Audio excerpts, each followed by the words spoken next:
A small thing, a trivial thing, a light thing, but one that shows how large and heavy and dark everything else has become. At the Miss Universe competition in Miami on the weekend, Miss Israel snapped a selfie with a few other contestants. There's Miss Japan on the right, Miss Slovenia, and Miss Lebanon.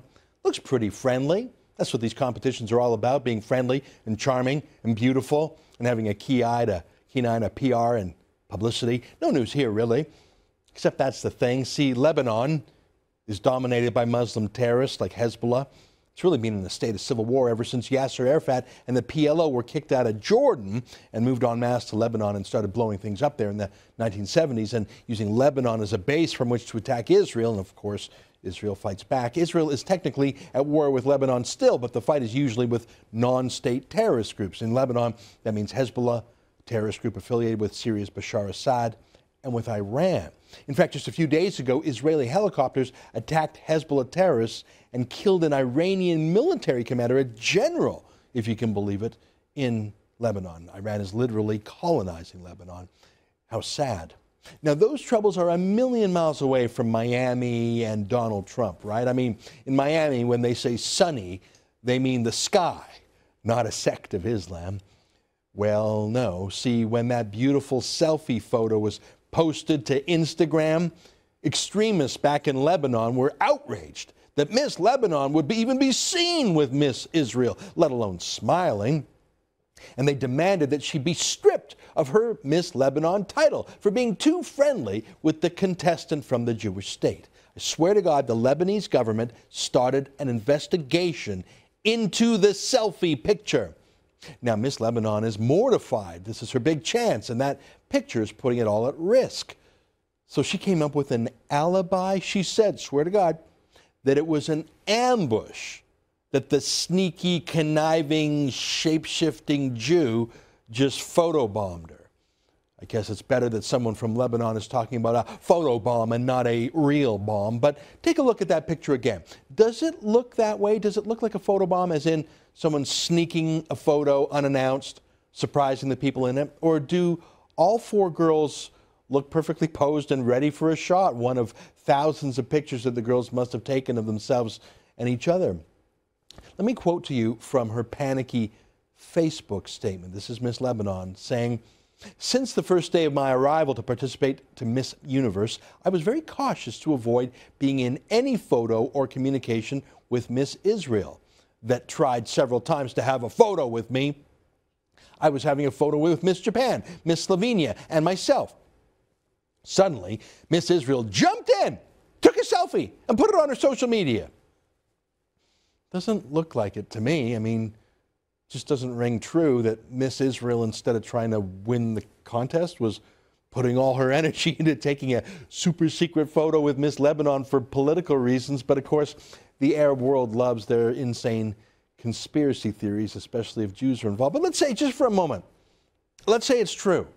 Let's say that this Jew was really trying to get her photo taken with Miss Lebanon, and who knows, wouldn't surprise me if a contestant wanted a photo with every other girl there. So, let's just say Miss Lebanon is completely right.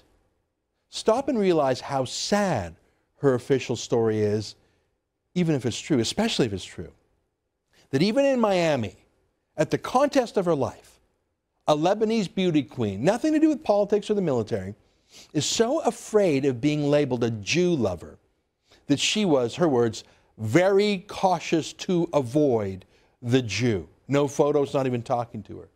I mean, you better be careful. She probably has Jew cooties or something, am I right? It's sad that she went to this event in a small way like the Olympics. It's officially about brotherhood amongst nations, or in this case, sisterhood. It's sad to go to an international event, but your Jew hatred is so strong that you can't really make it about international love, can you? You hate the one girl. If not personally, you are instructed by your country to carry on that hate on their behalf. That's gross. But even grosser is that her bizarre excuse, blame-storming comments, the shape-shifting Jew just jumped in front of me. It was a Jew trap. She was trying to get me the whole time. It's even grosser that that excuse is considered normal or PR damage control, acceptable. But that's just how the world is. Could you imagine if, say, back when South Africa was still racially segregated under apartheid? Imagine if a white South African beauty contestant had said that same thing about a black contestant. Oh, I'm really sorry I was pictured with that black woman. I apologize to all my white fans back in apartheid South Africa. Please don't disqualify me, apartheid South Africa. You know how sneaky these blacks can be. Could you imagine if she would have said that? Could you imagine the Miss Universe competition allowing such a country in the first place? And could you imagine them allowing in a contestant after they said that? And it's just normal today to take out that kind of racism and vengeance in a competition against a 21-year-old girl, Miss Israel, for no other reason other than your country tells you to hate the Jews. I mean, we know that in the 1972 Olympics in Munich, Palestinian terrorists attacked the Israeli team, murdering 11 athletes and coaches. Now, today, this wasn't murder, but neither was it committed by terrorists. This was now the official anti-Semitism of a sweet little contestant in the Miss Universe contest. It's almost uneventful now, the demonization and denormalization of Jews in Israel. Even in Miami, where for God's sakes, there are 500,000 Jews living there. It's banal to hate Jews now, to have anti-Semitic boycotts on campuses, to have hate Israel weeks at universities, to have hate Israel marches in the gay pride parade as they do in Toronto. It's just normal now. Swap in any other minority group, gays, blacks, Muslims, and it would be shocking. But Miss Lebanon freaks out because Miss Israel is just being a friendly girl. Oh, and it's fine, the freak out, the Jew hatred. I don't care about the Miss Universe competition, but it's just a snapshot of where we are now, about how far anti-Israel and anti-Semitic ideas have seeped into the whole world, that they're not just in political and diplomatic circles now. They're actually at a beauty pageant in Miami. More stories still ahead. I believe that Israel, in turn, must diversify its markets to include Japan and the other great economies of Asia. Well, Lebanon isn't the only country to distance itself from Israel.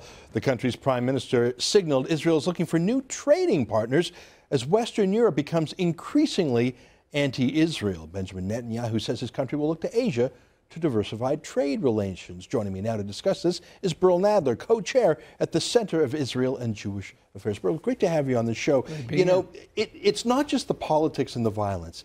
It's the bans and the boycotts and politics seeping into commerce. I'm excited that Israel is talking about doing business in Asia. Frankly, they don't have the anti-Semitic history, and that's the booming economy anyways. Right. I mean, this makes all the sense in the world from a pure business basis, an economic basis. Of course, you diversify into Asia, and Japan in particular for Israel. Israel, only 1.3% of Israel's exports go to Japan, which is a booming economy. Israel and Japan have a lot of commonalities. Both of them have very little in natural resources, but a heck of a lot in human resources, a lot of brain power in both those countries. They're very into the high-tech industries. They both confront the same threat, the nuclear threat, which Japan confronts with North Korea, a real nuclear threat, and the pending possible nuclear threat that Israel confronts with Iran. So there are a lot of common interests, and it makes all the sense in the world. I like the analogy, especially when it comes to missile defense. I bet Japan will be interested in some of those Iron Dome missiles if North Korea got more rambunctious. But what about India? I have often thought that India is the long bet because it's got the democracy, the rule of law, the property rights that China doesn't. Right. And their new Prime Minister, Narendra Modi, seems to be very clear-eyed about the threat of radical Islam. There's 100 million Muslims in India, and of course many of them are solid, committed Indians. But of course they had the terrorist attack in Mumbai, for example. Right. I follow Narendra Modi on Twitter. It's not much, but I see him say things that I could almost say are pro-Israel. It feels like a new India. What do you think of that? You know, I think that, and Israel has taken advantage of that. Netanyahu was there, I believe, last year. They're expanding their trade with India. They are also expanding their trade with China.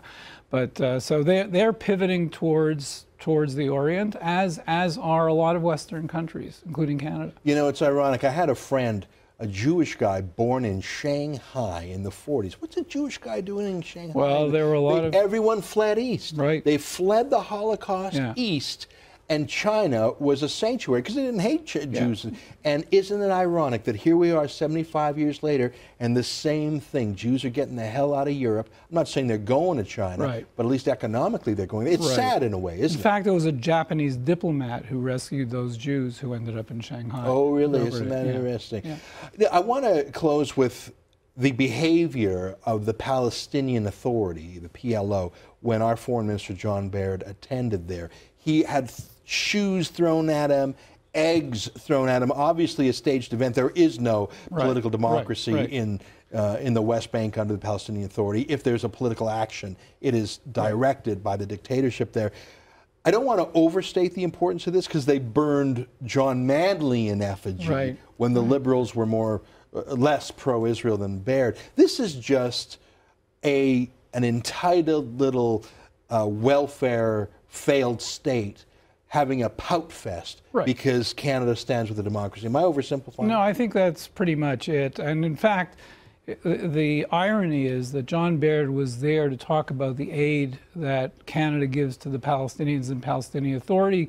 There's been a lot of hard effort and money, Canadian money, going into state building aid to the Palestinian Authority, including developing a justice system, among other things.